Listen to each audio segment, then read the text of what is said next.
бардык биздин азыркы Кара Балта шаарынын көрөрмандарына мен ушул жакта чоңойгом. Бул мен өзүмдүн шаарым деп мактана алам.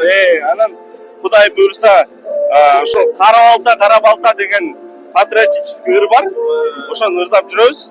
Анан буйруса ушул Кара Балта шаарынын ичинде мут видео сыяктуу бир патриотический клип тартып чыгарайын деген ой бар. Кудай буйруса жакында ушул бир 2 айдын ичинде кылабыз да.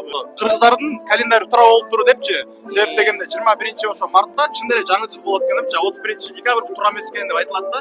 Ошол убакта кыргыздар байырдан эле билип коюшкан деп айтылат да. Ошого кандай карайсыз? Кыргыз эл үчүн ошондой мындай тактана ойлоп тапканда. Негизи эле мен илгерки биздин ата бабаларыбызга өтө таң калып эле жүрөм. Бир эле мындай сөз менен эле баардык нерсени түшүндүрүп койгон экен да. Анан ошондой эле ушул майрамды деле карасыздар аябай жакшы мезгилде өткөрөбүз да. Бир кышында эмес, суукта эч нерсе жокто эмес. Бүт нерсе жаңы чыгып, ачылып, чоңоюп, өсүп келатканда күн жаркырап турганда дегендей. Рахмат. Чоң рахмат.